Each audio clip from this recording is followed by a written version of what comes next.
Alright, well, it's that time once again for me to react to some Nostalgia Critic.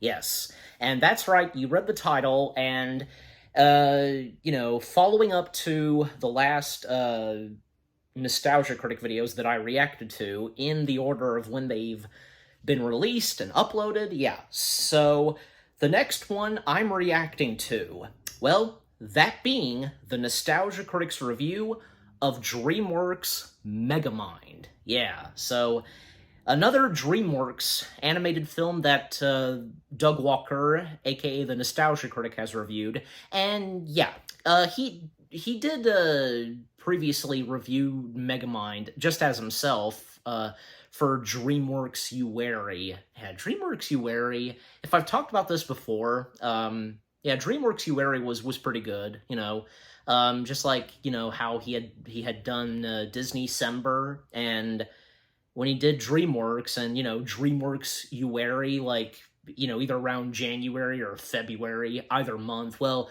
pretty sure probably, like, around, maybe in between January and February, so, because I'm pretty sure, yeah, because more than likely it started around January, and then when it came to February, that's when it did come to an end. So, yeah, so he did review Megamind, part of DreamWorks You and now that he's reviewing it again, this time as the Nostalgia Critic, yeah, it'll be pretty interesting. What the Nostalgia Critic is going to have to say, I mean, especially since by now, how more honest the Nostalgia Critic has become with whenever reviewing movies. I mean, especially reviewing movies that are suckish, well, clearly he would really not have that much positive things to say, which that being something clearly right up the Nostalgia Critic's alley since the beginning. Yeah. And even back when the Nostalgia Critic was more rowdy and, loud mouth and such, but anyways, so... Well, I'm pretty sure he'll have some positive things to say about Megamind. I mean, for me, because Megamind, it's a pretty good, underrated, I think by now, I'm pretty sure I'm correct, an underrated DreamWorks animation gem. I mean, because what Megamind had to offer, and not to mention, 2010 was a big year for DreamWorks, because, well, that same year, this came out, along with at the time, the final chapter to the Shrek franchise, and the beginning of a new franchise for DreamWorks, in the realm of animation, that is, How to Train Your Dragon. So yeah, 2010, being kind of a big year for DreamWorks. So yeah, but anyways, so, yeah, and by the way, as the Doug Walker has done this a lot lately, giving us teases of what for us to think of, like what the next Nostalgia Critic video it would be. Like, when it came to Megamind, in the community posts, he said, can you guess what movies, featuring Ben Stiller is it gonna be? And numerous of guesses. There are just numerous of guesses. But then when this finally came out, yeah, so... But, I mean, yeah, it's true, because Ben Stiller, being in Megamind, I get what the Nostalgia Critic has done, mentioning the actors' names, but the thing is, them being in movies where, they kind of don't have that much of a huge part, they're really not the main star of the movies, if you get what I'm saying. I'm pretty sure that's what Doug has been doing with some of those community post teases for new upcoming Nostalgia Critic videos. But anyways, but yeah, overall I hope as though, and maybe, possibly, no doubt about it, there will be some positive things to say about Megamind from the Nostalgia Critic. So, enough said, and without further ado, let's see what Doug, as the critic, has to say and reviewing DreamWorks Megamind. Oh, by the way, because, heads up, have a drink with me, so when you hear me, yeah. Anyways, so here we go. Starting the Nostalgia Critic video in 3, 2, 1, begin. Hey folks, we're starting YouTube memberships. If you want access to emojis, polls, no sponsor videos, for this and one. Perks, check out and see if you want to become a member.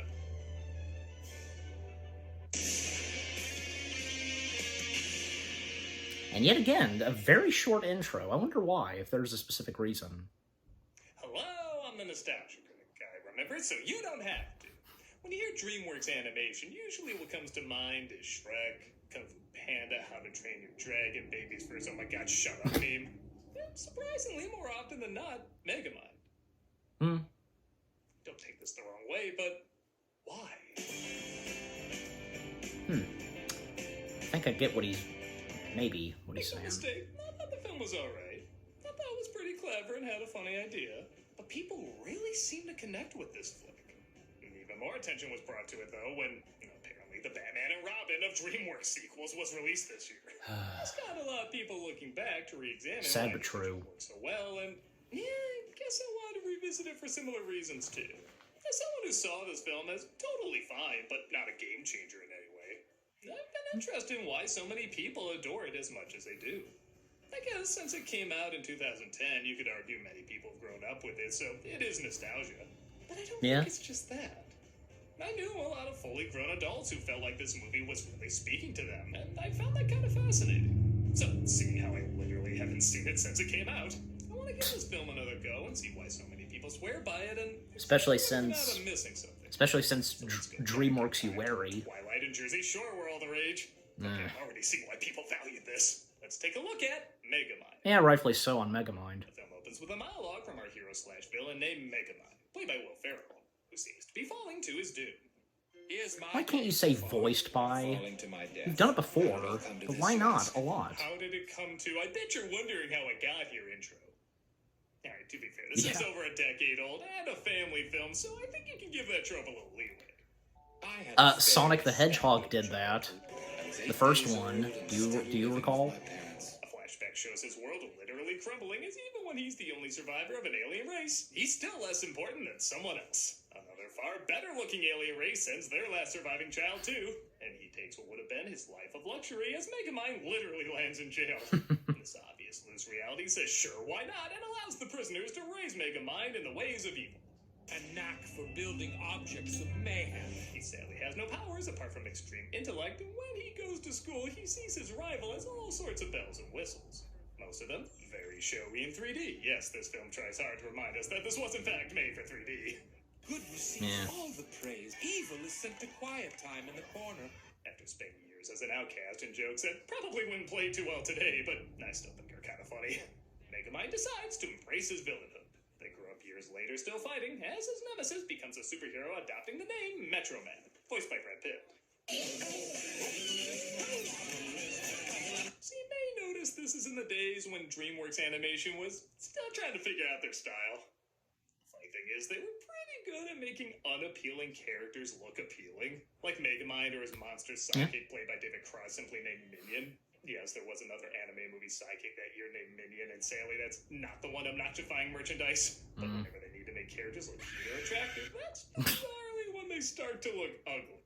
Like local damsel in distress reporter Roxanne Ritchie, played by Tina Fey.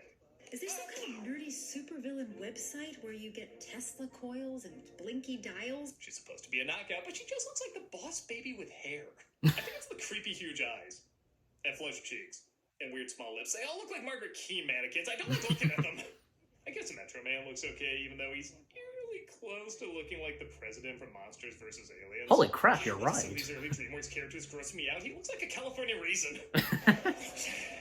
Don't panic, Roxanne. Okay, great. Now you got me thinking of that, Doug. Are you happy? Lures Metro Man to a false location, planning to zap him with But a probably it won't be a big deal for me. Possibly good quips back and forth. I think your warranty is about to expire. Maybe I got an extended warranty. It's like the president with his face a bit, just a little bit poofy, just a I think hair. I'm gonna say that whenever an internet battle over anything happens. But to Megamind's surprise, Metro Man admits his secret weakness is copper, so he's unable to escape and he's blown up with a death ray. But little does Megamind know that he was lying, that was his weakness. I hate how every bit of advertising gave away he's not really dead. Yes! The IMDb shows he's fine. Exactly! One of my favorite dark fake outs. Thank you for pointing that out, Doug. Normal things. Let's just have fun with this. Come on. With no one to stop him, Megamind takes over the city, do pretty much whatever he wants, but almost instantly feels empty. Have it all. Why do I Because we see Metro Man with a beard and just, melancholy? yeah. Now, I'll admit, for a DreamWorks animated superhero movie, this is kind of a different angle. I love The Yeah, it Incredibles. is. I think it's a fair film, but it does go more the traditional route. This is definitely a different take. At least in terms of how family superheroes. And that's good. I've made a horrible Should always be mistake. different. I meant to destroy Something you. superhero I related. didn't think it would. And Megamind does so. Megamind goes to the Metro Man Museum to figure out why he feels nothing and coincidentally bumps into Roxanne. Oh, and look, Ben Stiller's voice for some reason. Bernard, I'll just be another minute. Okay. Oh, and his kids voice some students too? What, do you have a hand in making it or something? Oh, no. So, With Guillermo del Toro? yeah. J.K. Simmons. Okay, I'm gonna stop randomly naming people because they just show up here. Yeah, they do. Disguises himself as Bernard So, to talk to Roxanne and not a figures out problem. what's missing is another hero for him to fight. So he uses some of Metro Man's DNA to clone his superpowers. From this, And Del Toro also produced the first Puss in Boots film. Okay, I have no idea if this is intentional, but that looks like a cameraman reflection. If that is, then that's automatically the funniest joke in the movie. Bernard, it's Roxanne. Is it? Because I was trying to make it up. I don't know. Roxanne discovers his hideout, so Megamind continues the facade of being Bernard. Some of this can be pretty entertaining. It strinks too much. I work out. Well, it's really paying off. You know, for a reporter, she doesn't question enough things. No. The gun with the superpowers accidentally hits her cameraman Hal, played by Jonah Hill. I was just about to make my frontal assault to rescue you, but like 50 ninjas Clearly, attacked he was me. modeled after Just Jonah Hill Hill. defended the movie Don't Look Up as well. As his powers grow, Megamind pretends to be his father from another planet, and I never thought you'd have to teach a comedian how to do a Marlon Brando impression, but Farrell needs that course. This is a dream come true. You've been blessed with unfathomable. Well, he's Will Ferrell, so. I'm like your space dad. He sounds like the brain has that pierced tongue guy from Rat Race in his teeth. It doesn't work, and not really in a funny way. Well, and, you know, Maurice LaMarche, the voice of the But he's brain, so self-absorbed and rotten, he can't can get do a through to his Marlon good Brando side. impression, I'm pretty sure. Titan, tomorrow, I know he can also do you Orson fight Welles. Megamind, and the city will know your name. To the only city that looks more like a middle finger than Chicago does. Okay. Hey folks, I'm playing Arkham Never City thought of every that, Friday but- on Twitch. We also got content 5 days a week. Hope to see you there. Yeah, so again, no sponsor for this. And I didn't need to. To make Roxanne happy, Megamind cleans up a lot of the damage he did to the city, though she's completely unaware that she's been speaking to him the whole time. He's Disturbed's minion. The bad guy doesn't get the girl. Maybe I don't want to be the bad guy anymore. Yeah, how about that? A DreamWorks plot that sounds similar to another film this year that's not Disney. And fast forward 2 years later, Wreck-It Ralph. Good luck on your Wreck-It date. Ralph, anybody? I will. That doesn't even make any sense. I know. How most supervillains say I love you to one another. God. What Megamind is up to in the most nonsensical What's everybody's way. fascination with making the sidekick and villains just like a gay couple? This It just world doesn't make that was a sense. Skywalker dagger thing could totally where Nas took him, and Hal reveals himself. There's no, as I mean, Titan. let me correct myself, there's no point. You are lucky to have such a great hero here. The contrast to how beautifully elegant the Superman Lois flight is compared to the chaotic clumsiness of Titan and Roxanne just makes this scene all the more hilarious. Yeah. Powers. You don't understand. This isn't right. And listen You're to me. supposed to be with me. I'll admit at first I found Hal to be a pretty boring villain. But when you sadly do meet a few horny, brainless creeps in your life, you do realize the idea of them having superpowers is kind of terrifying. It's Titan. It's Titan, not Hal. Man, this is the biggest a-hole Jonah Hill's ever played since Jonah Hill. Roxanne. Sorry, I'm late. This causes her to be late to her date. Yeah, how did she get down from that building? And Megamind is accidentally outed. A ladder. What about everything you just said? Why are you so evil? Again, I originally found this third act breakup and liar reveal plot pretty lame the first time. But I will admit the expression on his face really says a lot without having to say a lot. Do you really think that That's I what's would ever good, be with especially for animation. No words, just the facial expressions. The way You he can said tell. that and the way it was animated clearly shows this is all he's ever known. Yeah. It's not even that he wanted to be this way, it's just that's all he's ever been taught. And he learned it Yeah. so well that when he tried something else, he was both too good and too bad at it. And you can't really blame Roxanne either, that's all she's ever known him as too. A deceiver. I wish it was just a little less rom-com-y, but it does still work. Bring out the Black Mamba. In light of these events, he plans his classic good versus evil fight with Titan, but Titan never shows.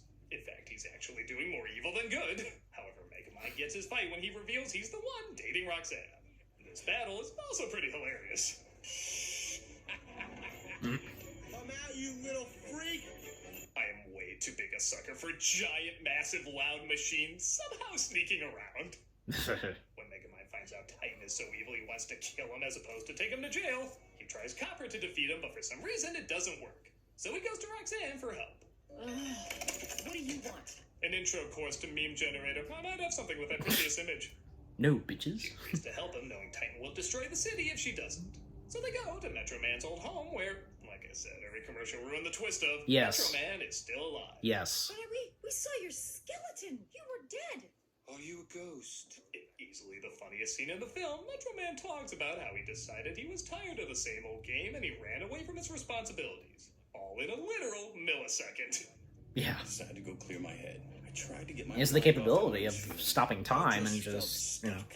I love this because it's almost like saying if Superman is so fast he could fly around the Earth in time travel, why couldn't he be so fast he could do something like this? There's like a million conflicts that could have been resolved with this. And it doesn't even take like a few Well. minutes in his time. It takes like a week. But what about what A I good want to example, do? Superman was I able to said stop the this hero thing might Flash, be a lifetime you know, in gig. Justice I can League. be whatever I want to be.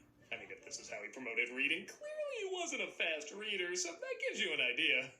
He decides to do what most people who abandon their true talents do, go into music. I have eyes that can see right through lead. You can't sing that bad unless the guy who directed these is involved.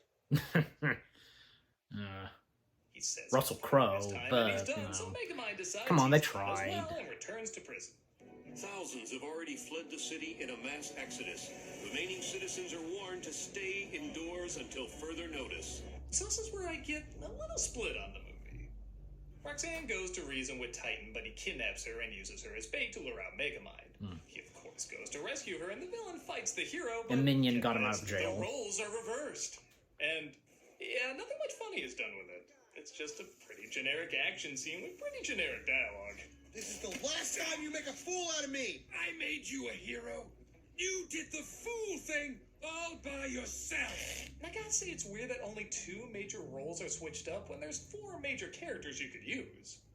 Obviously, Titan has to be the villain, but maybe you could have Roxanne as the hero, and Megamind as the captive, and Metro Man as the person who can't solve the problem. Or maybe Megamind as the hero, Metro Man as the captive, and Roxanne as the person who can't solve the problem. Whatever combo you go with, everyone can discover something different about themselves from a different point of view. I guess you could argue Metro Man's kind of the useless bystander, kind of like what Hal was before, but then Roxanne's still in the same role. It just feels like there's more opportunities that could have been taken advantage of here. Because this is so boring to me. Yet they're acting like something like this has never I didn't find been it done boring. in a comedy. He's the real hero. Thing about bad guys, they always lose. You won. Well, I finally had a reason to win. We're the good guys. Is he gonna say something about Minion's we are. death? Like, remember when Enchanted brought up the daring idea that a woman can save the day, even though it's been done in a lot of movies by that point, even in Disney films? It kind of has that vibe. Granted, I still like that movie fine, and I still like this one too. So I don't know, maybe I'm reading too much into it. The focus is still on Megamind, and the point's still gotten across. He doesn't have to be what he thinks fate is determined for him. I guess you could argue it is kind of interesting that not every major character has a major part. Yeah. You could argue it's teaching you that some people who leave really will just leave and never come back. Some folks can overcome, but Sometimes. others are just gonna let you down. There was some valuable stuff here for a family film. I just wish if it wasn't doing anything that new, it'd at least do something really funny. And this... You're living a fantasy. There is no Easter Bunny, there is no Tooth Fairy, and there is no Queen of England. Yeah, okay, it's sometimes funny. That true? This, of course, brings us to... Yes, there is, as he but totally dies maybe young, I'm missing figures something. a way out and takes away the powers from Titan. He, of course, is the new hero in town and even ends up getting together with Roxanne. I mean, there was. Get back, you savages! Sorry. And, you know... He's not used to that. 2010's anime movie, so of course, there's a dance party at the end. Yeah, but at least it's not like, I don't know. He probably probably killed millions going psycho on that city, but it's all good fun. We have fun here. Yeah, and this is an animated film for And kids. that was Megamind. For all families. It's about as good as I remember it. Okay. Yeah, there was no major development watching it again that completely changed my mind, but it's still perfectly fine. Maybe part of why so many enjoy it is that a lot of younger people grew up with this film and were introduced to some of these ideas here. Bad turning good, fate is what you make it, people surprising you in both good and bad ways. Also, if you're an adult that really gravitated towards this film, maybe you're drawn to the fact that it's a character that's had a very checkered past, hasn't been taught that great, but still accomplishes a lot of good. Yeah. I guess those are ideas that a lot of adults can connect to. It's also an animated family movie that doesn't talk down too much to its viewers. There's a lot of moments of characters just having conversations and not always needing to throw in a sight gag or one-liner, which might be unique for younger people watching animated comedies. I guess if I was a kid, I would respect the fact that they're trying to have more adult conversations and talk about adult ideas, and seeing it in a major animated movie, maybe that would have connected with me. If I grew up with it, maybe I'd see more of the impact it had, but as is, I still see it as a good flick. Decent message, smart jokes, inventive animation. It's not a personal favorite, but its hard work and effort makes it just super enough. Yeah, fair point, yeah. I'm a nostalgia critic guy, remember? So you don't have to. See you in the next one, Doug. Girls, you're both pretty. Can I go home now? We're still doing cameos for charity. And the charity shout-out as always. Okay, so that was the Nostalgia Critics review of Megamind. Yeah, it's understandable what he had to say about Megamind, and I totally get it. But that's not to say that Megamind is that bad and such. It's quite good, and what it left off and such, and yeah, as I said early on, because I really feel by this point, being an underrated DreamWorks animation gem. Does that sound about right? But you know, he didn't point out because I didn't discover this until sometime very later on that there was technically an end credits scene where we see Ben Stiller's character, whom Megamind took, was in disguise of. He turned out to be okay, and thanks to Minion, so that was pretty funny. And yeah, because again, Ben Stiller, he was one of the executive producers, as well as Guillermo del Toro. And yeah, because Guillermo del Toro, he had done quite a handful of DreamWorks stuff, being a part of them and such. Like, he did one animated show from DreamWorks, being on Netflix. I'm sure you know what it is. Which, by the way, would be one of the last materials that Anton Yelchin would do. Yelchin? Yeah. He would do a voice and such on the show. And I recall hearing that Del Toro refused for there to be any changes, and in order to keep Anton's voice, and rightfully so. So, and as I also mentioned, Del Toro was one of the executive producers of the first Puss in Boots film. So yeah. Because what Doug brought up early on, because at a certain point, Megamind starts to feel like, not to be the bad guy anymore. Well, and because he mentioned Despicable Me, yeah, but another big one, which he did not mention, maybe he must have forgotten to mention it, I don't know, Wreck-It Ralph, because at the beginning, Ralph, literally, at the beginning, as I say, and as we all know, at first he doesn't feel like being the bad guy anymore, because, well, we can tell right away he's not really a bad guy. He's a very nice guy, and how he's poorly treated by the town folks of Fix-It Felix, especially Big Gene. But after what happened all throughout the film, and what happened inside the Sugar Rush game, well, because things started to look pretty better for good old Ralph. So, yeah. Yeah, I mean, because all he has done is just play the part of the bad guy in the video game.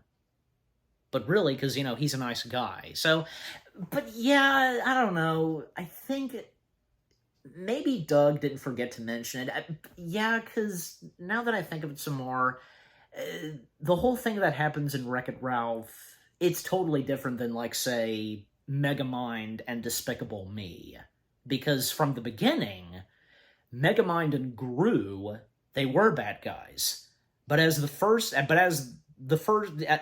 Megamind and the first Despicable Me film, as they proceeded on, the stories in each of those films, well, they started to change, and, well, they would go from being evil to good. So, yeah. I mean, as what happens in Megamind, well, and as for Despicable Me, well, when the three girls came into Gru's life, and from there on. So, yeah.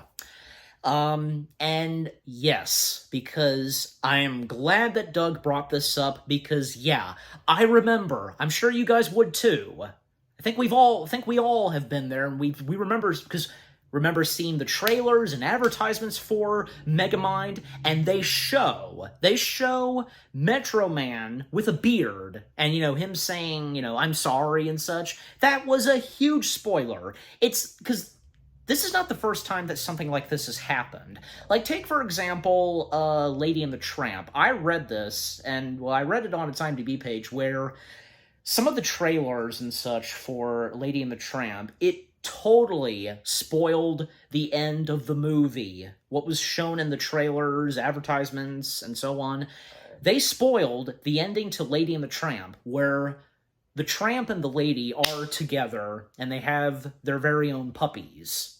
If you guys know about that. So take that, for example. So this is not the first time that in the realm of animation, something major has been spoiled. Okay, so, yeah. Thank you, Doug. God, I'm glad to see that you did mention that, because it's so obvious and it's huge.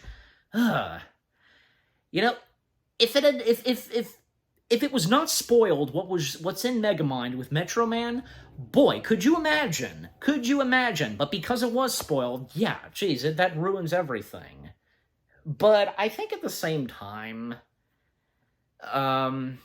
okay, not everybody would have seen all of the trailers and advertisements like me and any of you guys, where they spoiled Metro Man with a beard and such, so, yeah. Because as I recall, anybody that has done reactions to Megamind on YouTube, and I've seen them, like how they would react to seeing Metro Man alive, well, clearly because they did not see the trailers and advertisements for Megamind. So, yeah. And also, speaking more of that, I also remember, like, the McDonald's commercial, if anybody remembers that too. And heck, I even remember getting some of the Megamind McDonald's toys. They're pretty cool. Even, like, and this was long before I did YouTube, because I was doing some puppet videos, on some old iPhones and whatever camera I used. I was doing a lot of funny puppet videos. And those robotic-looking fish or whatever, I used one of them as a puppet and such. I mean, technically, it could be used as that, but I think you know what I'm talking about. But anyways, so... Alright, so is there anything else I want to mention? Well, no, I just, point being, what Doug had to say about Megamind as the nostalgia critic, it's very understandable, and the subjects that he brought up, yeah, but at the same time, Megamind was still pretty good, entertaining. It delivered some really good humor, some good emotion, and some surprising moments and such, and great stuff, well, because this is a superhero movie, and, a character that goes from being a supervillain to a superhero, yeah. Just overall, what he had to say, and with his review of Megamind, understandable and not that bad. So what about you guys? What did you think of the Nostalgia Critic's review of Megamind, the video itself? Anything that you think he had a point on? Anything that you agree and disagree with, Did you get some good laughs and chuckles? Because, I mean, when he doesn't disappoint. Never fails at bringing us some good laughs and such to whatever he's reviewing, and any, like, reference jokes that he does. You know what I'm saying. But yeah. So yeah, just again, what did you think of the Nostalgia Critic video itself, and with what I've had to say, my reaction, and yeah, what did you think of my reaction? Leave comments and give this reaction video alike as always. And with that being said, thank you very much for watching. I hope you guys enjoyed my reaction to the Nostalgia Critic video of his review of DreamWorks' Megamind. More reaction videos are coming your way. They're going to be awesome. Keep looking forward, and I'll see you guys in the next video /reaction. Take care, and peace out.